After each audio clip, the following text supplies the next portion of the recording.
So I want to send from our side our thoughts, our full support, and our sympathy to everybody that is getting affected, all the families and all the individuals, and obviously all the country that is pulling together to try to find the best possible solution in this difficult moment. And from here, I just want to show my full support and ask everybody in the way that they can to support, because it's terrible what is happening now also.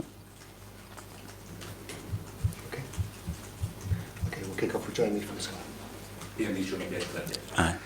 Can I start with some team news? In particular, is it good news on Gabriel?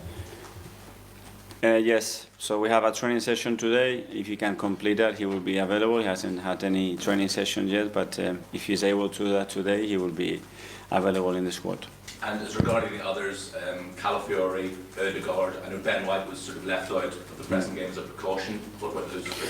So Ricky and Martin are out, definitely, and with Ben we don't know yet, because he hasn't trained yet. He could not train, he could not get involved, so let's wait and see if he's available or not. I appreciate it's still extremely early in the season, but with the gap that is starting to open up at the top of the table, is that a concern at all? Well, you want to be first, you want to win every game. We know the situations that we have to play with this season, but we are right in the mix. We know that the tough challenge that we're going to face tomorrow, but we are fully ready for that. This trip to St James's Park is almost exactly a year after the last trip there. After that game, obviously, you had some very pointed comments to make about the standard of refereeing. When you reflect on that, do you have any regrets about anything you said, Daddy? As part of the past and part of the situation that happened, that you learn from it, you take a lot of positives as well, and we moved on. Do you think the standard of refereeing has improved since then? Do you think your comments worked? My intention is not that the comments work. I have to say what I feel in the day. And do you think the standard of refereeing has improved since then? Or? Yeah, they're certainly trying their best. Okay, we'll go on to Niv from Premier League. Hi, Mikel. Hi. Good to see you. First of all, about the Liverpool performance, obviously there were a lot of discussion and debate before the game. How are you going to cope with the fact that several key players were suspension and injuries as well? Overall, it was a good performance. Do you think after the Liverpool game you've learned maybe something new about your group? Well, unfortunately, a lot of things happened that we didn't even plan for them. I was suspecting, with the size of the squad, that we had to be very adaptable in the season. And that's something that we worked from day one in pre-season.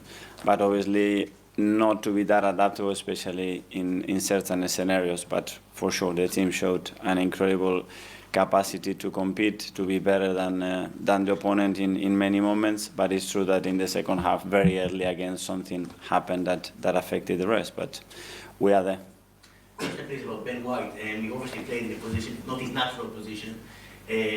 Great partnership with Gabriel. Gabriel went off as well very early in the second half, and that lovely assist to Bukayo Saka. How impressed have you been with what he gave him on Sunday? Well, that's Ben's quality. You know, he can play in those two positions. Within those positions, he can adapt his role and play in different heights as well, especially in ball possession. So we're demanding, you know, against a very difficult, tricky opponent with very particular duels, especially in that section of the pitch, to do that job when he hasn't played there for over a year. And I think he was really good. I was wondering what did you make of Newcastle's start of the season? On one hand, we saw them against Chelsea a few days ago in the League Cup, they did well. On the other hand, if you look at their league position, it's not really ideal. What do you make of that? I mean, the league position after 9 games is very tricky, you know, and when you see the fixtures that they have as well, and some certain situation that they've been through as well. But they are a fantastic team. They are really well coached. They are super intense. Great stadium to play. You know the energy that you're going to face there. So looking forward to it. Ian Talksport. Hi, Mikel. How are you? Very good. Can I start by asking you about Ruben Amorim, who's going to be joining Manchester United? He's 39. You know what it's like to come into a Premier League, be a Premier League manager of a massive club when you're under 40. You were 37 when you started here. Yeah, but I cannot talk about these kind of situations. No, I just wondered what it was like to be a young manager coming into the Premier League. Fantastic. Great. Yeah. Fair enough, okay. Thought I'd ask. It was good in Newcastle this weekend. One of the big talking points after the midweek game was Ethan Wanieri, who you described having a real super talent in the hands. Can you tell us how good you think he will be and the job he's done in the last 2 years? Because when he made his debut at 15, there was probably a lot of pressure on him to go on and succeed. Well, I can talk how good he is right now, and at 17 years old to be in the position that he is in one of the biggest clubs in Europe, I think sums up really well the level that he has. What is going to happen in the future mainly is going to depend on him and how much he wants it. At the moment he wants it a lot, and he's surrounded by the right people, and the crystal ball to see what is going to be in a year, 2 years, 3 years. No, my prediction is going to be very positive.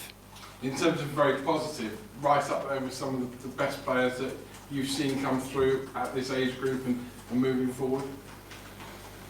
Well, it's rare to see a talent like this at 17 years old. That's true. But when we made him his debut in the Premier League, there was a lot of talk about it. But we didn't do it because it was a gift. We did it because we knew the pathway that we wanted to build with him, and we wanted to send him a really strong sign about how much we trust him and how much we wanted him to stay with us. And yeah, we are delighted to have him.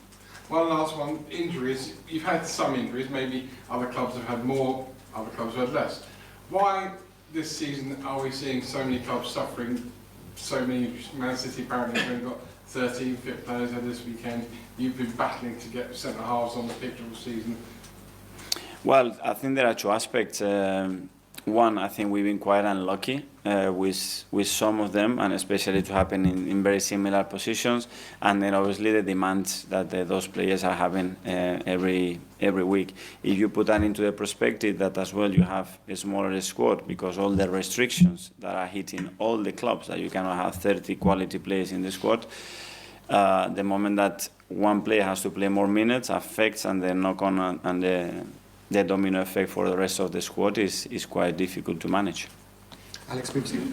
Hi, Mikel. Hi. There's been lots of talk around Ethan since he made his debut, like you said, and it's happening again now because he's had the good performances. Do you have to protect him when there's so much talk around him?